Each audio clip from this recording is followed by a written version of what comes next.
Kasih setiamu nyata bagiku, hikmat kebajikan tersedia bagiku.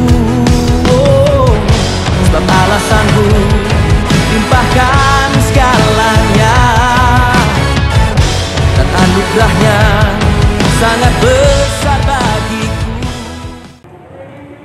Shalom. Selamat pagi Bapak Ibu Saudara yang terkasih di dalam Yesus Kristus. Saya percaya Tuhan ada di tengah-tengah kita pada hari ini. Amin. Karena kasih-Nya, kebaikan-Nya di dalam hidup kita, Tuhan selalu menyertai kita.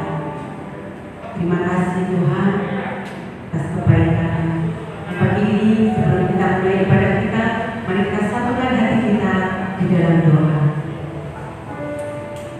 Kami bersyukur Tuhan, Kau Allah yang sangat baik, kasih-Mu besar bagi setiap kami Tuhan. Kami mau selalu mengucap syukur apapun yang terjadi dalam kehidupan kami Tuhan. Suka dan duka yang kami lalui, kami percaya Tuhan Kau turut bekerja mendatangkan kebaikan bagi setiap kami yang mengasihi Tuhan. Sebab itu Tuhan, pagi hari ini kami mau memberi persembahan kami Tuhan. Kami membawa hati kami angkat pujian kami Tuhan. Kami bersyukur Tuhan dan berterima kasih atas kebaikan dalam hidup kami Tuhan. Terima kasih Tuhan, terima kasih Roh Kudus, hanya di dalam nama Tuhan Yesus. Haleluya. Amin.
Tuhan untuk kebaikan penyertaan dan Tuhan, dan kami mau lebih lagi untuk meninggikan nama-Mu. Kiranya Tuhan memimpin ibadah ini dari awal hingga selesai Tuhan.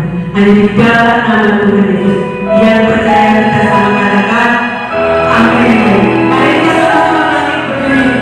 Boleh lambaikan tangan kanan kiri kita buka belakang karena Tuhan mengasihi kita.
Karena Tuhan kita Tuhan yang baik. Amin.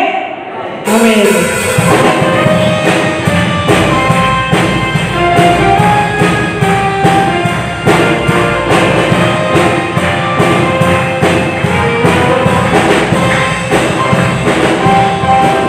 Para berkesudahan kasih setiamu Tuhan, lalu baru rahmat-Mu bagiku. Berganti hari tetap kulihat kasih-Mu, tak pernah berakhir hidupku. Tuhan Yesus, Tuhan Yesus ilahi, sungguh amat baik untuk selama-lamanya. Tuhan Yesus baik, Tuhan Yesus, Tuhan Yesus baik, sungguh amat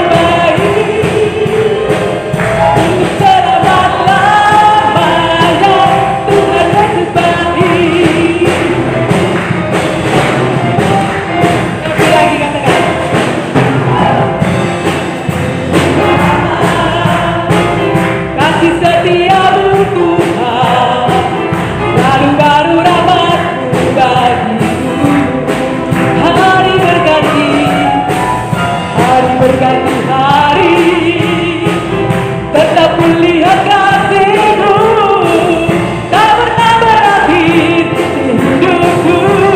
Karena Tuhan Yesus baik, sungguh amat baik untuk selama-lamanya. Tuhan Yesus baik, Tuhan Yesus, Tuhan Yesus baik.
Bapak Ibu,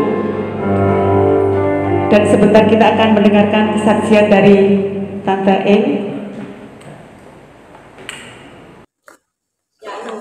Shalom. Saudara-saudara,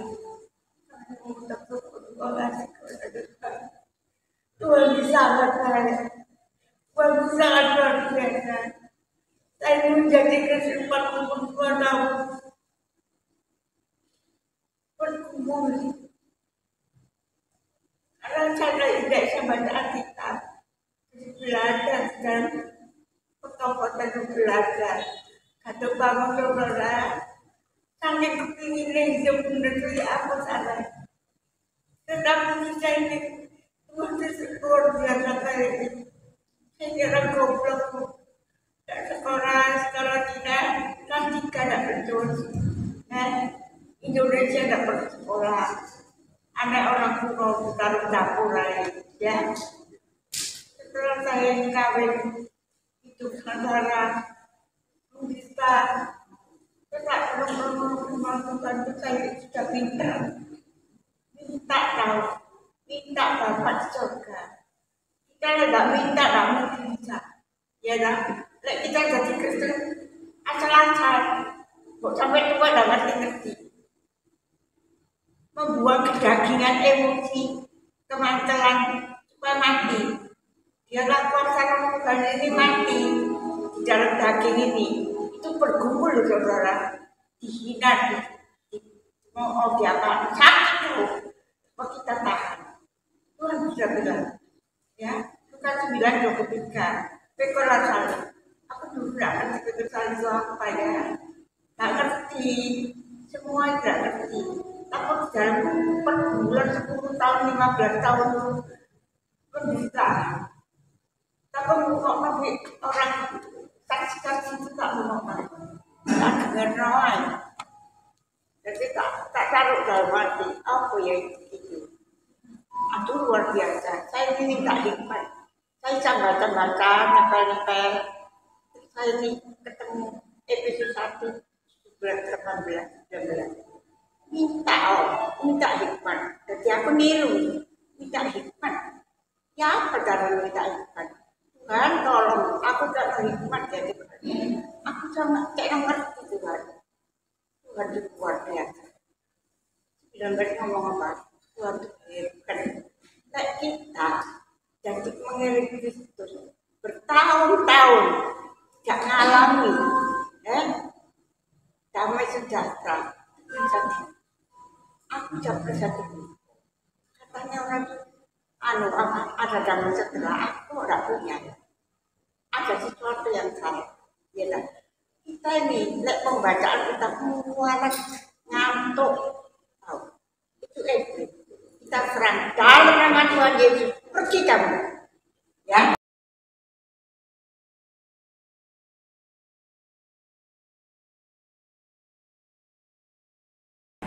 Datang di sini, tidak taat oleh firman Tuhan.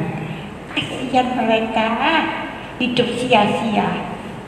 Ini sudah akhir zaman. Dia aku mengenalkan duduk-duduk tidur-tidur jam ini cepet ya. Jam ini cepet tuh, orang disuai, arek cilik gede, ya kan? Kita ini lek ndak sungguh-sungguh pada akhir zaman ini ditelan sama si iblis. Tuhan hantu. Melok siapa? Itu ambil yang, ya kan? Lek ndak melok Tuhan, melok siapa? Melok setan. Melok hawa nafsu ditumbahi setan. Iya kan? Kita ini harus odo emosian, belajar. Ya, Roma 4 ayat 6. Ayat 456 di belakang itu apa ini artinya gitu supaya nggak ngerti Tuhan apa ini gitu matikan roh kedagingan ini selama kita ini roh daging ini nggak mati roh kudus undangan sampai lengket nggak bisa minta roh kudus supaya kita pimpin roh kudus di dalam hati kita bisa belajar minta Roma 8 ayat 1 sampai 17 saja. Hidup dalam roh atau hidup dalam daging. Kita hidup dalam roh, kita ini terus selalu minta oleh Roh Kudus. Roh Kudus tolong aku tidak mampu, minta. Kalau kita emosi, ya daging kita dulu mati kalau emosi, roh kedagingan ini, roh keduniawian ini. Boleh pakai dunia seperti tidak pakai, 1 Korintus 7 ayat 31 pakai dunia ini supaya seperti tidak memakai, ya tak? Kita ini, saya ini tak jalani, tak apa? Saya ini kalau berhasil ya tak bilangi kabeh. Sakno ya, ojo egois, bagi-bagi berkat, kayak kabeh dengan surga ya. Aku kepingin kabeh yang surga ya. Ayo belajar. Kita nggak belajar, kapan saya? Nek kita enak-enak makan, pokoknya aku enak makan, gak bikin susah orang, gak tahu ngilok orang, gak apa aman, dia gak ada. Yeremia 31, Yeremia 49 ayat 31 ngomong, orang yang hidup sentosa, hidup sendirian katanya, mau diserang iblis, badan hidup. Yeremia 49 31, ya, aku hidup sentosa, ya kan, sendirian, jadi gak di Tuhan deh, sendirian, ya kan. Oh, pikir aja, aku suki, wis enak, wis aku gak perlu orang, ya kan, yaitu bahkan hidup di dalam dunia ini gak bisa enak sempurna, gak bisa. Percaya, aku tak teridiki, aku berkali-kali baca Alkitab. Dari kejadian, ayo tak ulang-ulang tak ngomong. Subuhan, aku ini orang goblok. Aku orang goblok, kayak Isa kok. Masa orang-orang pinter-pinter Isa. Ya ndak niat gitu. Subuhan, niato. Niato, tekno ndak rugi awakmu dhewe. Kenapa jadi Kristen bertahun-tahun ndak hasil-hasil? Ndak hasil-hasil. Karena dia tidak sungguh-sungguh. Sekali-sekali buat puasa. Saya ini setiap Jumat puasa, ya dah. Setiap Jumat puasa, ya. Masa diriku dewek sampai anak itu, ya dah. Ambil doa syafaat, ya dah.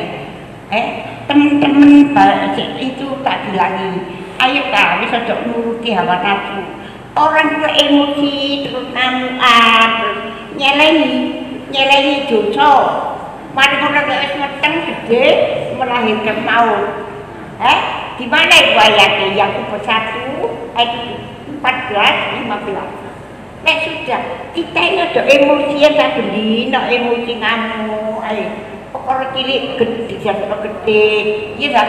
Odo, peleno, ini akhir zaman, ya tak? Waduh, ini akhir zaman loh.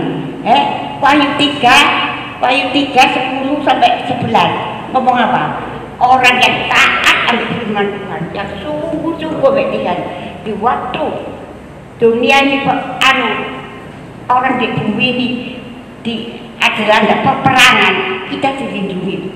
Padahal di situ orang yang taat ambil firman Tuhan dilindungi. Ya, sing 11 ngomong apa? Tuhan sudah dekat mau datang. Tuhan sudah dekat mau datang. Ya.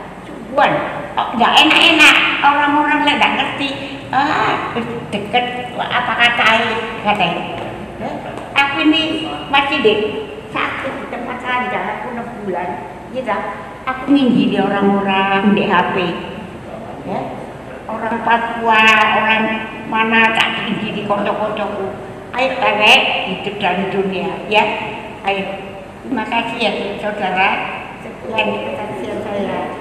Ya.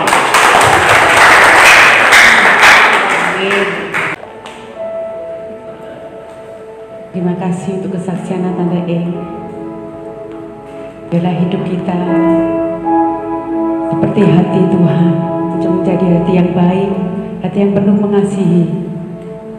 Terima kasih Tuhan.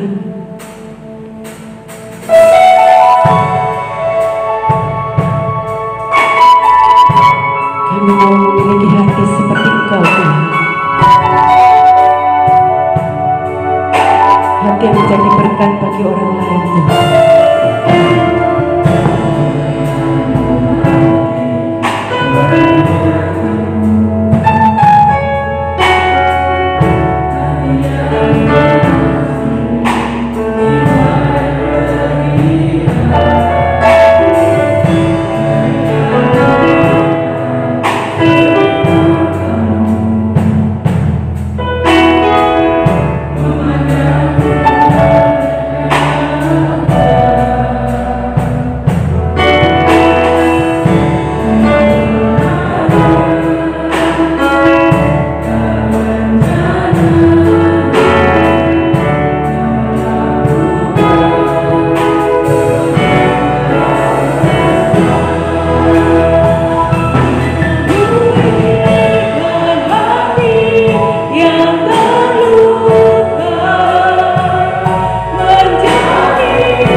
darimu, hati yang mengasihi, jiwa yang terhilang. Berikan ku mata seperti matamu, memandang jiwa dalam gelap. Mau berada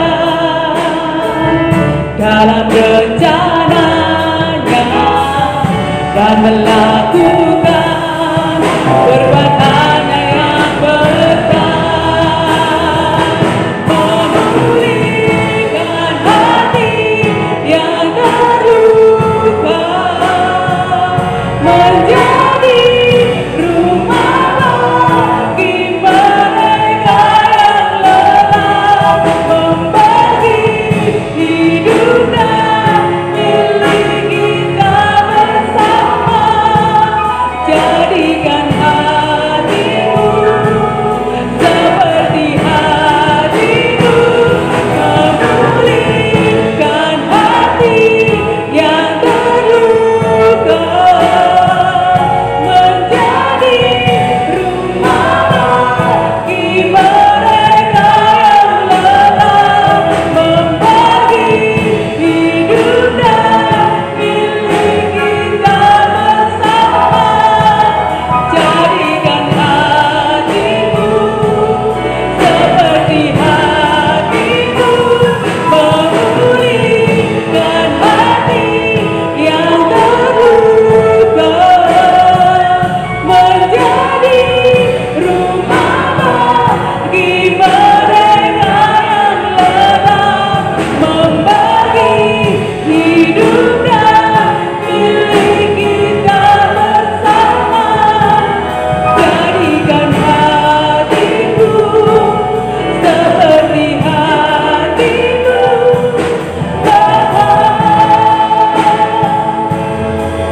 jadikan hatimu seperti hatimu,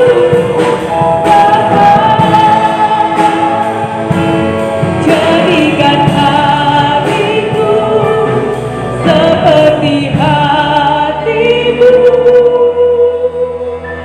Bapa.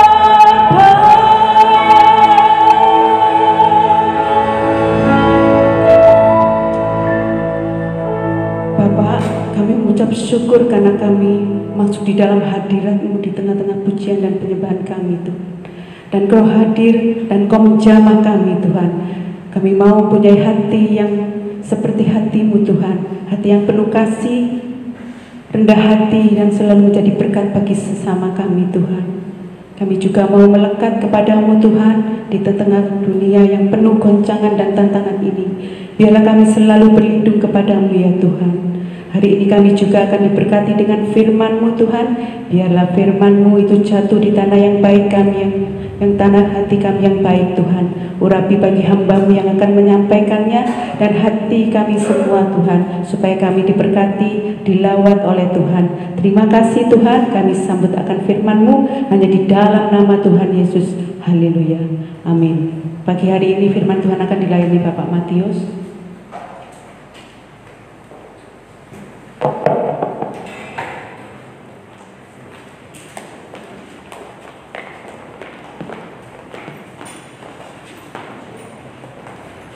Selamat pagi, salam, puji nama Tuhan, saudara sekalian kasih oleh Tuhan. Kita kembali bersama-sama belajar kepada firman Tuhan. Mari kita buka di dalam Injil Lukas pasal 10 ayat yang ke-25 sampai ayat yang ke-37.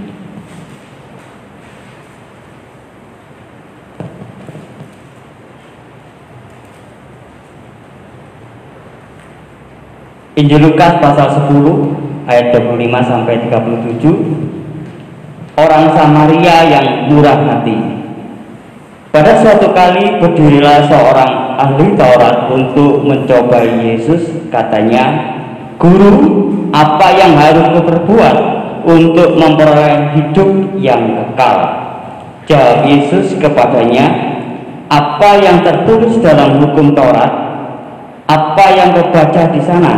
Jawab orang itu, kasihilah Tuhan Allahmu dengan segenap hatimu dan dengan segenap jiwamu dan dengan segenap kekuatanmu dan dengan segenap akal budimu, dan kasihilah sesamamu manusia seperti dirimu sendiri. Kata Yesus kepadanya, jawabmu itu benar, perbuatlah demikian, maka engkau akan hidup. Tetapi untuk membenarkan dirinya, orang itu berkata kepada Yesus, dan siapakah sesamaku manusia? Jawab Yesus, adalah seorang yang turun dari Yerusalem ke Yeriko. Ia jatuh ke tangan penyamun yang bukan saja merampoknya habis-habisan, tetapi yang juga memukulnya, dan yang sudah itu pergi meninggalkannya setengah mati.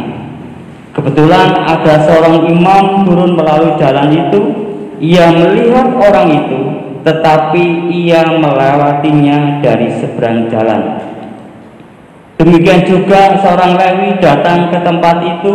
Ketika ia melihat orang itu, ia melewatinya dari seberang jalan. Lalu datanglah seorang Samaria yang sedang dalam perjalanan ke tempat itu, dan ketika ia melihat orang itu, tergeraklah hatinya oleh belas kasihan. Ia pergi kepadanya, lalu membalut luka-lukanya. Sesudah ia menyiraminya dengan minyak dan anggur. Kemudian ia menaikkan orang itu ke atas keledai tunggangannya sendiri, lalu membawanya ke tempat penginapan dan merawatnya. Keesokan harinya ia menyerahkan 2 dinar kepada pemilik penginapan itu, katanya, rawatlah dia, dan jika kau belanjakan lebih dari ini, aku akan menggantinya. Waktu aku kembali, siapakah di antara ketiga orang ini menurut pendapatmu adalah sesama manusia dari orang yang jatuh ke tangan penyamun itu? Jawab orang itu, orang yang telah menundukkan belas kasihan kepadanya. Kata Yesus kepadanya, pergilah dan perbuatlah demikian. Amin. Saudara, pagi hari ini tema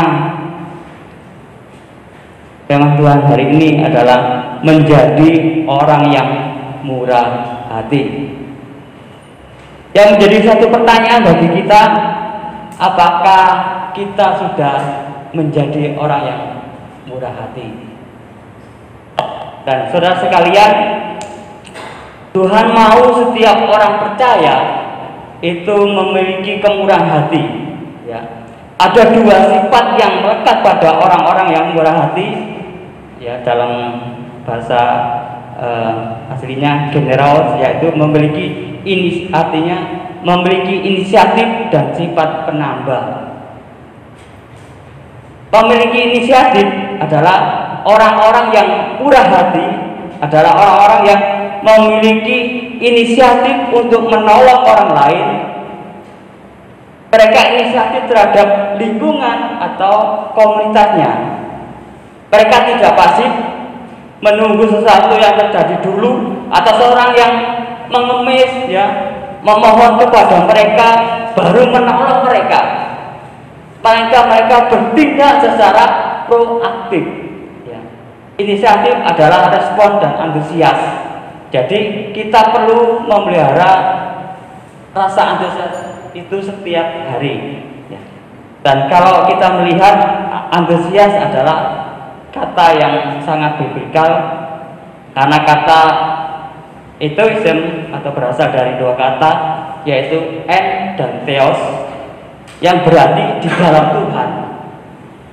Nah, orang-orang yang di dalam Tuhan itu seharusnya adalah orang-orang yang paling antusias, paling optimis dalam menjalani hidup, proaktif dalam segala yang baik, termasuk juga di dalam bermurah hati. Antusias bukan sekedar emosi yang dipengaruhi oleh lingkungan karena keadaan, tetapi karena kita di dalam Tuhan, ya. Dan seharusnya itu harus menjadi tertanam di dalam diri kita. Yang kedua, ya, sifat penambah dalam murah hati. Ya. Murah hati muncul dari dorongan untuk menambah sesuatu yang kurang, biar dalam bentuk menambah kebaikan bagi orang-orang yang masih kekurangan, atau menambah keadaan yang kurang baik menjadi lebih baik. Ya. Nah, orang-orang yang punya sifat penambah selalu berusaha untuk menjadi bagian dari solusi, bukan sebaliknya. Katakan bagian dari masalah kehadiran mereka selalu dinanti, bukan dihindari. Nah, dalam kamus besar bahasa Indonesia, kata murah hati itu mempunyai arti suka atau mudah memberi, tidak pelit, penyayang dan pengasih, suka menolong, baik hati. Ya, itu arti dari murah hati. Nah, bagi saudara sekalian dikasih oleh Tuhan, di dalam Injil Lukas ini kita melihat bahwa diceritakan di situ diawali dengan suatu percakapan antara ahli Taurat dan Tuhan Yesus. Ya, ahli Taurat datang kepada Tuhan Yesus menanyakan tentang hidup yang kekal. Ya. Dikatakan di ayat 25, pada suatu kali berdirilah seorang ahli Taurat untuk mencoba Yesus. Katanya, "Guru, apa yang harus kuperbuat untuk memperoleh hidup yang kekal?" Ya. Nah, saudara sekalian kasih oleh Tuhan, pertanyaan ini, ya, tentang hidup yang kekal itu pertanyaan yang luar biasa, pertanyaan yang pandai, pertanyaan yang cukup luar biasa, ya. Menanyakan tentang hidup yang kekal. Nah, itu juga ditanyakan oleh banyak orang. Manusia sering menanyakan ini juga. Pertanyaan ini pertanyaan bagus, tetapi dilakukan oleh ahli Taurat. Dia menanyakan dengan untuk mencobai. Ada motivasi yang salah di dalam diri si ahli Taurat. Ia bukan hanya menanyakan, menggumuli pertanyaan itu, tetapi ia ingin mencobai Yesus. Karena dia merasa bahwa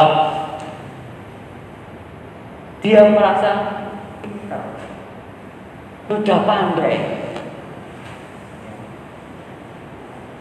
Karena ahli, namanya ahli itu kan sudah pandai di dalam satu, misalnya ahli Taurat ini dalam keagamaan, dia pandai dalam keagamaan, dalam firman Tuhan, khususnya di Perjanjian Baru. Dia menanyakan kepada Tuhan Yesus, karena dia melihat dari sisi latar belakangnya Tuhan Yesus adalah seorang anak tukang kayu.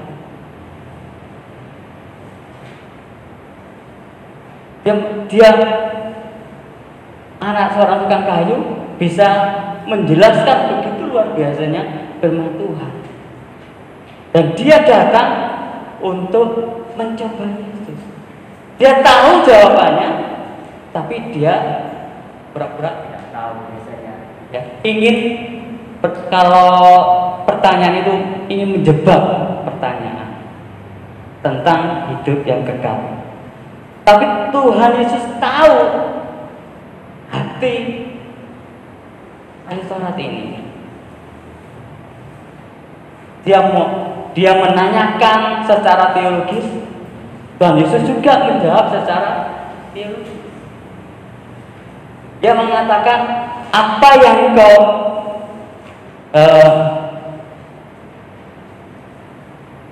dikatakan, jawab Yesus kepadanya ayat 26,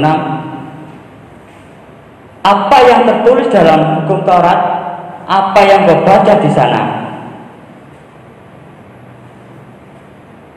Pertanyaan yang ditanyakan oleh Taurat, kembali Tuhan juga menanyakan apa yang tertulis, apa yang dikatakan, apa yang tertulis dalam hukum Taurat dan apa yang kau baca di sana. Satu percakapan timbal balik. Jawab si Taurat ini mengatakan, kasihilah Tuhan Allahmu dengan segenap hatimu dan dengan segenap jiwamu dan dengan segenap kekuatanmu dan dengan segenap akal budimu, dan kasihilah sesama manusia seperti dirimu sendiri. Intisari dari hukum Musa atau Taurat ya adalah kasihilah Tuhan Allahmu dan kasihilah sesama manusia. Nah, Tuhan mengatakan bahwa kata Yesus kepadanya, jawablah itu benar, jawabanmu itu benar, perbuatlah demikian, maka engkau akan hidup. Seperti di dalam Imamat pasal 18 ayat 5, di situ dikatakan, sesungguhnya kamu harus berpegang pada ketetapanku dan peraturanku. Orang yang melakukannya akan hidup karenanya akulah Tuhan. Jadi orang yang berpegang pada firman Tuhan ya, ketetapanku dan peraturanku adalah itulah firman Tuhan. Orang yang melakukannya akan hidup karenanya akulah Tuhan. Nah, Tuhan kembali menegaskan jawaban pada si ahli Taurat ini. Tetapi kalau kita melihat lagi, ada suatu pembenaran ya dari si ahli Taurat.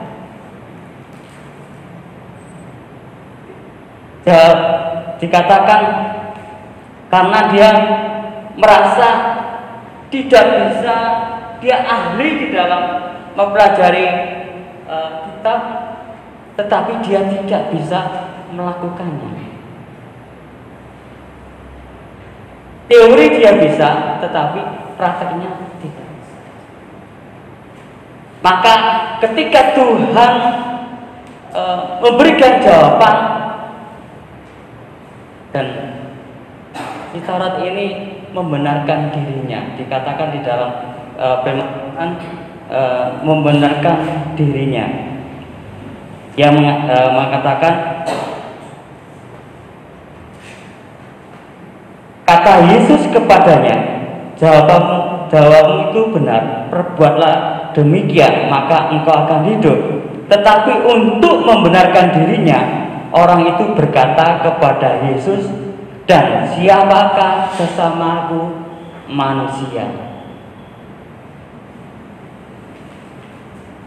Saudara, dalam konteks sesama manusia ya, di dalam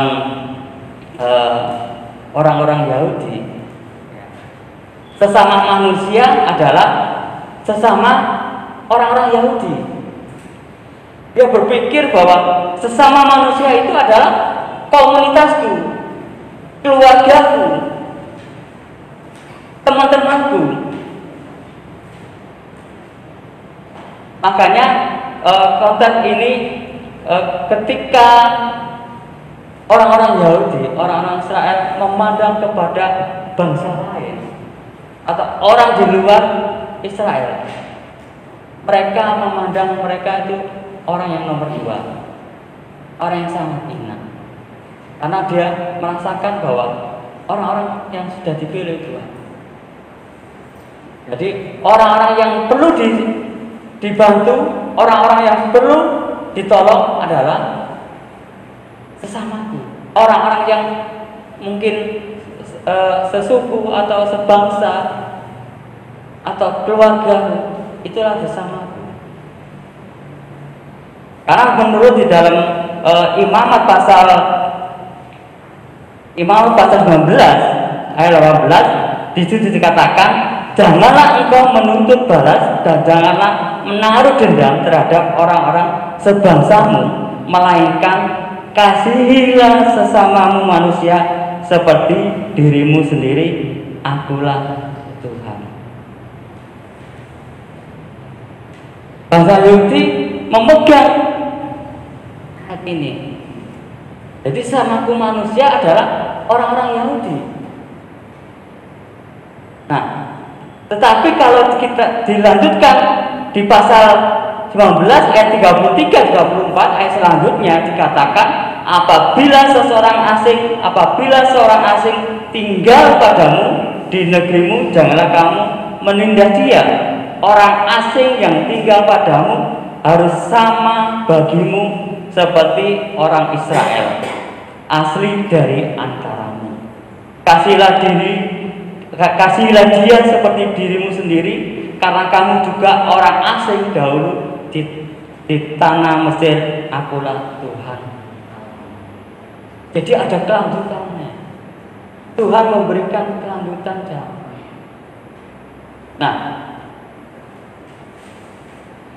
ketika pertanyaan yang dilontarkan ahli Taurat ini, dan jawabannya luar biasa, tetapi ahli Taurat ini tidak mau kalah. Dia membenarkan dirinya, siapa sesama. Sebetulnya kalau dia mau belajar firman Tuhan, sungguh-sungguh dia mengerti sesamaku siapa. Ternyata bukan hanya orang-orang Yahudi, tetapi orang-orang asing yang tinggal di tanah Israel juga itu adalah sesama manusia. Nah, pertanyaan yang secara teologis dijawab secara teologis, tetapi tidak mengerti. Walaupun dia ahli di dalam Taurat. Nah, dari situ Tuhan memberikan satu perumpamaan untuk menjelaskan pertanyaan tadi. Nah, dengan suatu perumpamaan. Nah, perumpamaan ini sebenarnya untuk menjelaskan sesuatu hal yang tidak mengerti, supaya hal yang sulit kalau diumpamakan dengan suatu perumpamaan bisa mengerti. Seorang yang ahli diberikan satu perumpamaan yang biasanya diberikan kepada orang-orang yang belum ahli dengan satu perumpamaan, satu kiasan supaya mengerti apa yang bisa disampaikan. Nah, saudara sekalian, diceritakan di situ adalah ada seorang yang di tengah perjalanan dirampok, dijarah, tidak hanya dihabiskan hartanya, tetapi juga dia disiksa, ya, sampai dia dikatakan sekarat, ya. Lalu datanglah seorang imam, ya, lewat, tapi hanya melihat dan pergi meninggalkan. Lalu datanglah seorang Lewi, dia juga melihat keadaan orang itu, tetapi dia juga dan datanglah seorang, dikatakan seorang Samaria. Dia melihat, dia tergerak hatinya, dan dia menolong. Bukan hanya dia menolong, tetapi dia juga merawatnya, membalut segala luka-lukanya. Dia memberikan satu minyak dan anggur untuk mengobati orang yang luka. Saudara, kalau kita melihat orang Samaria yang selalu dihina oleh orang-orang Yahudi, yang dia punya hak untuk meninggalkan juga, karena dia merasa orang yang dihinakan selalu diejek sama orang Yahudi, tetapi dia mempunyai belas kasihan, dia tergerak hatinya, dikatakan dalam hal ini. Dia tidak memperdulikan keadaan dirinya, ya. Jangan-jangan nanti ini jebakan. Jangan-jangan aku nanti dirampok. Tapi dia tidak memikirkan itu semua. Dia datang, dia merawat, dan dia memberikan luka-lukanya disiram dengan minyak, ya, diobati dengan minyak, ikan anggur, ya. Nah, saudara, anggur dan minyak adalah lambang sukacita. Artinya, ketika orang Samaria ini melakukan menolong orang yang dirampok ini, dia memberikan dengan suatu ketulusan hatinya. Dia memberikan dengan sukacita perawat ini tanpa dia merasa terpaksa. Dan dia menaikkan orang yang dirampok ini di atas keledai. Dan dia berani, dia berjalan menuntun ini sampai ke pinggir. Tidak hanya berhenti di situ saja. Yang dilakukan orang Samaria ini, dia ikut tinggal di situ, dia merawatnya. Baru keesokan harinya dia memberikan uang 2 dinar. 2 dinar itu sama dengan 2 hari bekerja. Dia mengatakan, kalau engkau belanjakan, kalau lebih, aku akan menggantinya ketika aku kembali. Padahal orang Samaria ini tidak kenal dengan orang yang baru, tetapi dia menunjukkan belas kasihannya kepada orang itu. Nah, Tuhan Yesus mengatakan, dari ketiga orang ini, ya, seorang imam, seorang Lewi, dan orang Samaria, ya, siapakah di antara ketiga orang ini menurut pendapatmu adalah sesama manusia dari orang yang jatuh ke tangan penyamun itu? Jawab orang itu, orang yang telah menunjukkan belas kasihan kepadanya. Dan kata Yesus kepadanya, pergilah dan perbuatlah demikian.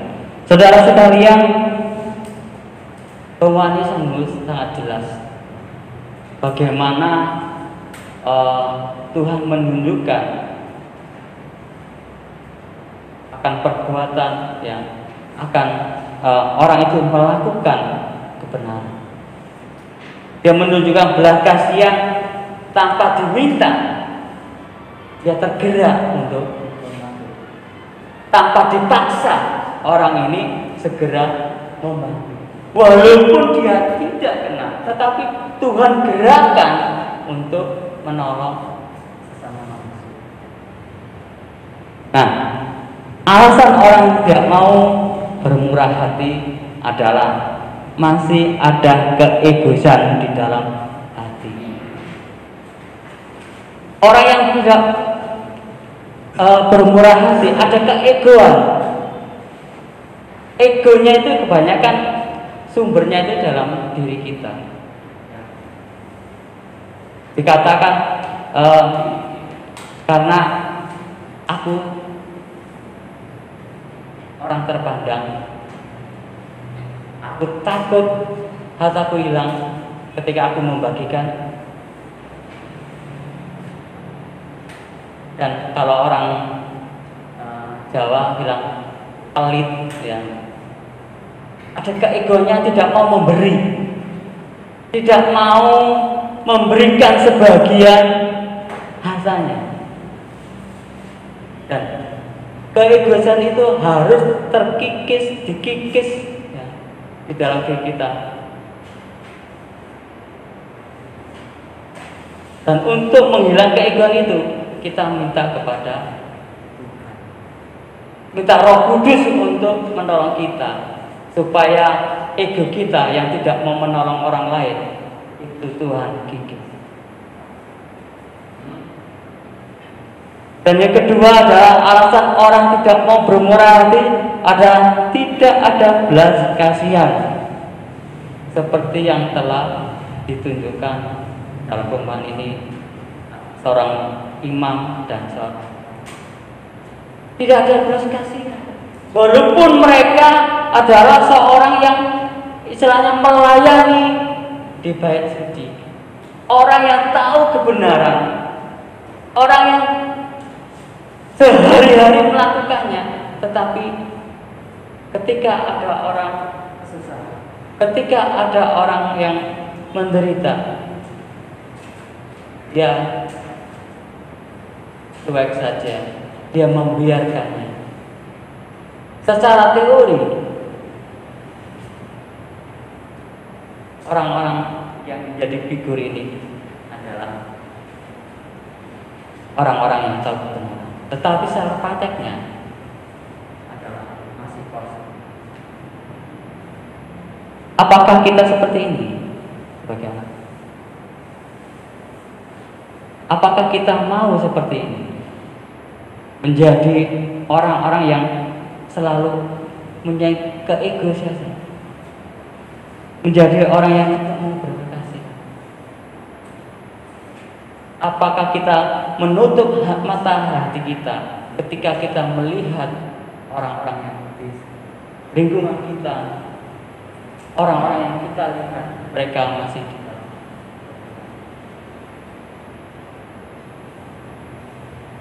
Alasan orang yang tidak mau bermurah hati adalah tidak memiliki kepedulian kepada, tidak mau peduli. Ya wes, itu urusanmu. Wong aku saja masih keadaan kayak gini, aku saja masih kekurangan, kok harus memberi?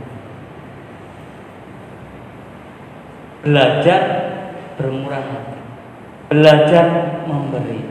Saudara, kalau di dalam kelebihan itu memang enak kita membagikan, ya.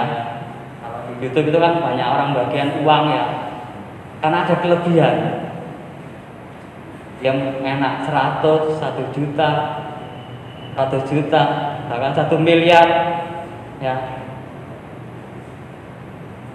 Tapi di dalam kekurangan, apakah kita juga bisa bermurah hati kepada sesama kita, kepada orang-orang yang mungkin tidak kita kenal? Ketika kita masih kekurangan, apakah kita bisa? Nah, saudara, mengapa harus kita memiliki menjadi orang bermurah? Yang pertama adalah murah hati merupakan sifat Allah. Di dalam Lukas pasal 6 ayat 36 dikatakan,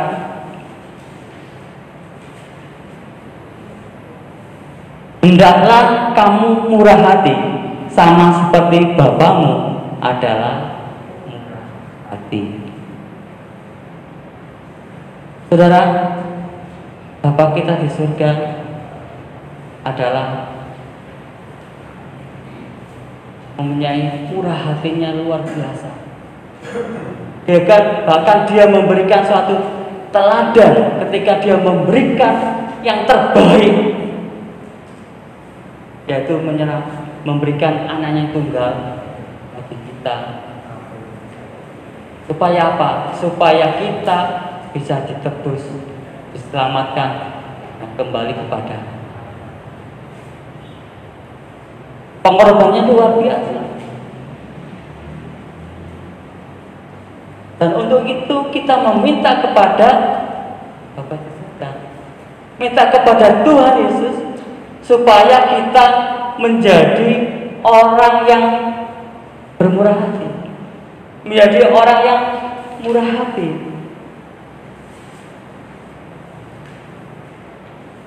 Jadi supaya Tuhan memberikan kepada kita, supaya mata dan hati kita boleh terbuka merespon ketika orang ada di dalam penderitaan, kesusahan, kesukaran, tanpa kita didorong-dorong.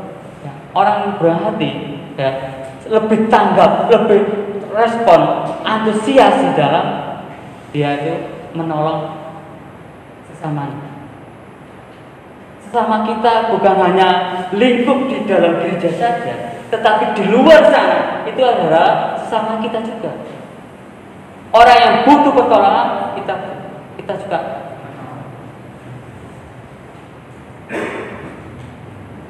Saudara, firman Tuhan mengatakan bahwa memberi itu lebih baik daripada menerima. Ya. Dan saya belajar di dalam Tuhan nurut dengan apa yang dikatakan Roh Kudus kepada saya. Dan kami alami, saudara, di dalam pelayanan kami di Trenggalek, karena kami pelayanan di kotanya, kami tinggal di desa di pos PI, tapi kalau Sabtu Minggu kami harus turun gunung ke kota, itu 1 jam perjalanan. Bu Wiwi biasanya tinggal di sendirian sama Bide waktu masih kecil itu di pedesaan. Saya pelayanan di kota. Saudara, ketika kami keliling ya karena kota Tegal itu kecil, saudara, 15 menit itu sudah keliling, sudah nyampe ujungnya gitu ya, dari Putusara sini ya. Nah, ketika kami melihat ada sepasang suami istri ya, yang bawa gerobak, terus Tuhan Roh Kudus itu menyuruh saya untuk memberikan sesuatu bagi mereka. Saya lihat di dompet saya uang hanya tinggal 20.000. Tuhan, kalau saya memberikan uang 20.000 ini, saya tidak bisa pulang untuk beli bensin, ya, untuk persembahan. Tapi Tuhan menyuruh, menggerakkan hati kami untuk memberikannya. Nah, saudara, kalau saya tidak taat, saya tidak tahu apa yang terjadi. Mungkin kesukaran, kesusahan. Tetapi ketika kami melakukan, kami taat kepada pimpinan untuk memberikannya kepada mereka, ada satu kedamaian, ada satu damai sejahtera ketika saya memberikannya. Dan Tuhan tolong saya, Tuhan mencukupkan saya bisa pulang dari kota ke desa untuk pelayanan sorenya, karena pelayanan kami sore, minggu sore. Tuhan tolong. Nah, saudara, dari sini telah pengalaman kami bahwa ketika kita menjadi anak Tuhan, janganlah kita menjadi orang-orang yang pasif, orang-orang yang merasa sudah puas, ya sudah, saya sudah jadi Kristen, sudah diselamatkan, saya taat ke gereja, saya taat baca firman, saya taat melayani.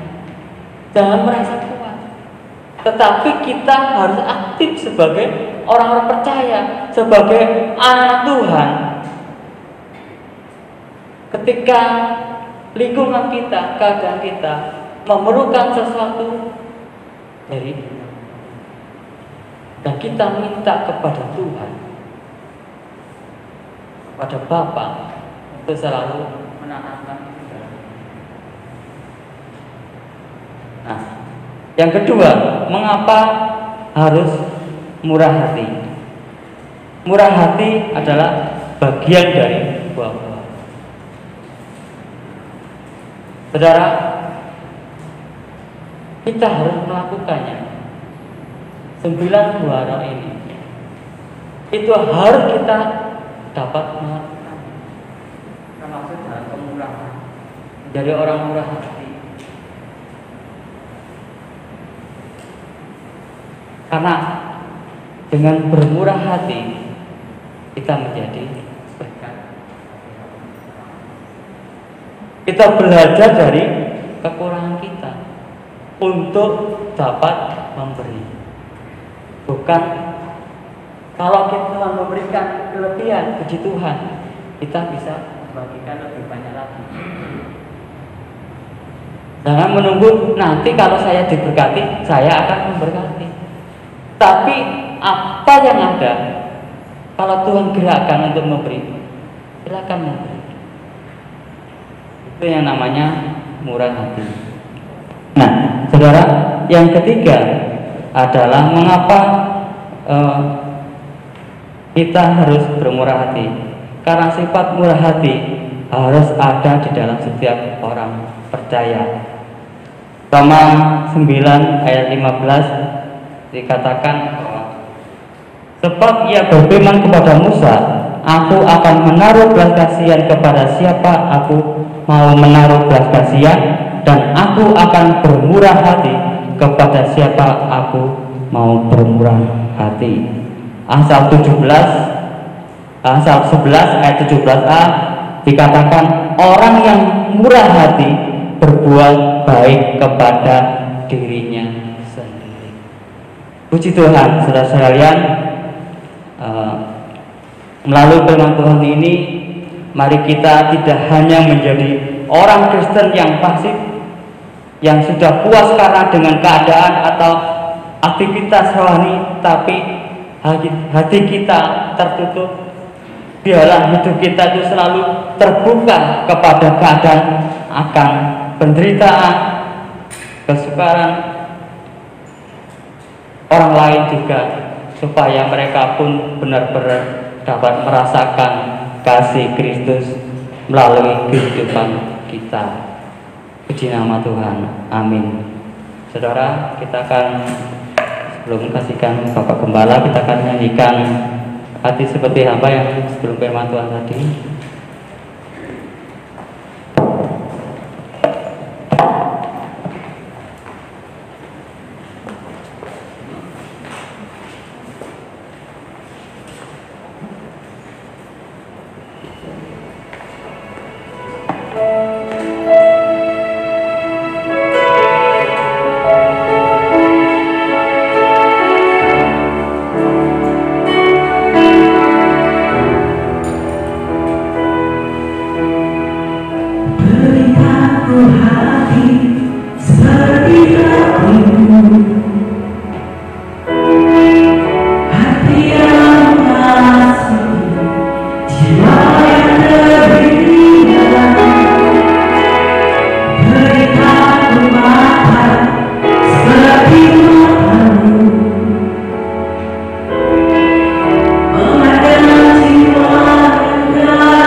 dengan judul menjadi orang yang memiliki murah hati. Nah, di sini orang Farisi ini, suku ahli Taurat, ini punya konsep tentang, sebab dia mau mencobai Tuhan. Dia melihat bahwa Tuhan ini adalah orang yang paling seringkali melanggar hukum Taurat. Kenapa? Dia lihat bahwa sesama itu, konsep mereka adalah yang sesama orang Yahudi. Di luar orang Yahudi itu adalah musuh. Sekalipun ada darah Yahudi di situ, tetap kita tidak boleh berkawan dengan mereka. Apalagi mereka dengan bangganya, bait Allah kita itu di Yerusalem, orang-orang lain tidak boleh beribadah di tempat itu. Itu sebabnya ya ajak Tuhan untuk berdebat tentang hukum Taurat. Konsep dia seperti yang saya katakan, yaitu lebih nasionalis. Dia menganggap Tuhan Yesus itu tidak nasionalis. Tuhan itu bergaul dengan siapa saja, bahkan dengan orang-orang berdosa. Nah, itu sebabnya dikatakan di situ dia mau mencobai Tuhan. Tuhan, apa yang harus aku lakukan untuk masuk dalam kerajaan surga? Dia tahu benar sebenarnya, tetapi dia mau lihat, menurut kamu konsep dari hukum Taurat ini apa sih? Kamu seringkali salah di dalam menafsirkannya. Saudaraku, waktu Tuhan ditanya begitu, apa yang tersurat? Oh, dia hafal benar. Dari dua sisi dasar dari hukum Taurat itu, mengasihi Allah dengan segenap hati, dengan segenap kekuatan, dengan segenap jiwa, dan mengasihi sesama sama seperti mengasihi diri sendiri. Dia mau menjebak Tuhan. Sebagai seorang Yahudi, kamu telah melanggar hukum Taurat. Oh, konsepnya salah. Begitu juga dengan kita, saudara. Seringkali firman Tuhan kita ini pintar untuk menghafal, ya, di luar kepala, tetapi orang iso nglakoni. Kita ini tidak hanya melihat yang tersurat, tetapi apa yang tersirat di dalam Alkitab ini yang harus kita lakukan di dalam kehidupan kita untuk dapat menjadi berkat. Inti dari firman Tuhan ini, ya, di dalam Roma dikatakan, di situ adalah kalau diperas itu intinya mengasihi, kasih. Kasih salah satunya itu memiliki kemurahan.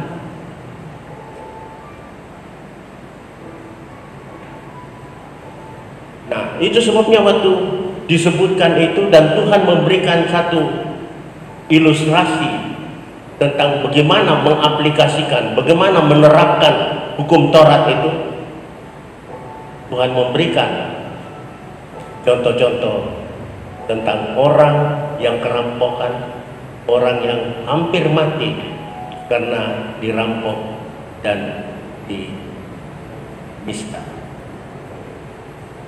Tuhan berkata, imam datang, dia lewat dan berlalu begitu saja. Lewi datang. Ini terjadi degradasi. Apa sebabnya Tuhan berkata begitu? Dari imam Lewi jadi orang Samaria. Karena Tuhan ini dianggap begitu. Sudah penista hukum Taurat, uripmu. Dalam Yohanes 8 ayat 48 di situ dikatakan, kamu memang sesat. Kamu orang Samaria. Tuhan buat degradasi itu. Lihat ini. Sekalipun kamu menghina tetapi dapat menjadi pelaku-pelaku firman. Itu yang harus terjadi di dalam kehidupan. Tuhan berkata, coba dari 3 orang dari peristiwa yang saya ceritakan ini, siapa sesamamu itu? Orang yang ketiga, lakukan itu. Jadi Tuhan itu merubah persepsi. Hati-hati seperti kesaksian tante tadi. Jangan kita ini hanya pinter ya baca Wahyu sampai Kejadian, iso ngomong di atas mimbar, tetapi orang iso ngelakoni. Ya, seperti tadi dikatakan, memberi itu bukan karena kelimpahan. Ake tunggal nek wong iso ngekei itu karena berkelimpahan. Terus saudara tanya, Om sudah tanya tuh bagian keuangan. Gereja ini divisit, tetapi ya saya tidak sombong nih, bisa memberi suruh. Saya mau saksikan, bukan menyombongkan diri. Di tengah-tengah dalam kondisi divisit, tanya tuh bagian keuangan. Tidak pernah saya ribut. Kok persembahan mesame? Kok aku nggak oleh? Jangan saudara melihat, oh punya mobil, punya ini, kok nggak tahu nggak KI ya. Saudaraku, ini di kantong saya. Kemarin ketemu dengan Pak Budi, ketemu dengan Ko Alung di bank. Orang pikir, pakai duit, ngurus kartu kredit saudaraku. Untuk apa beli kredit ini? Untuk gereja. Jadi saudara jangan berpikir pakai duit, kartu kredit.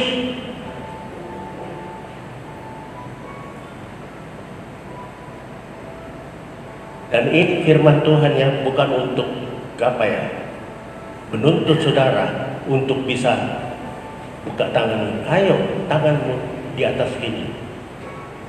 Kapan kita bisa menjadi berkat? Lebih berbahagia, lebih berkat memberi daripada menerima. Kita harus begitu konsep kita.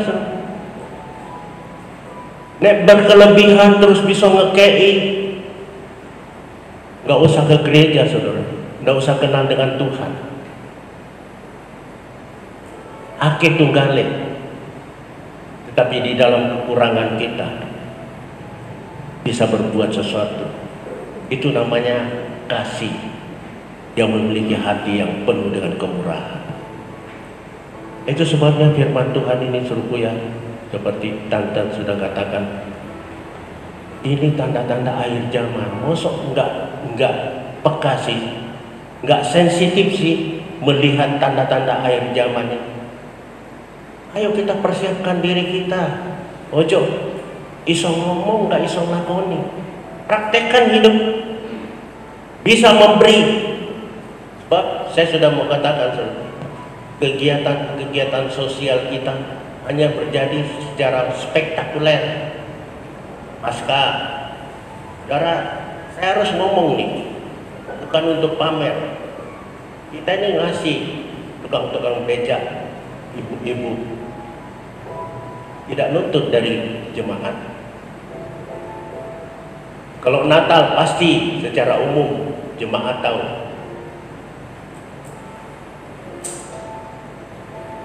Jadi ayo suruhku ya, kapan kita dapat menjadi pelaku firman? Kalau tidak, mulai dari sekarang bertindak. Tuhan melihat suruhku persembahan dari seorang janda 2 keping yang set, 2 set, peser set, itu lebih bernilai daripada orang yang memberikan juta-jutaan. Jangan saudara takut dalam kekurangan dapat memberi. Jemaat-jemaat yang mendukung Rasul Paulus, sekalipun Rasul Paulus itu melayani bukan untuk cari duit, tetapi didukung pelayanannya. Kegiatan-kegiatan kita kapan kegiatan kita dapat berkembang, kapan jemaat ini, gereja ini dapat penuh. Ya dari kita, saudara.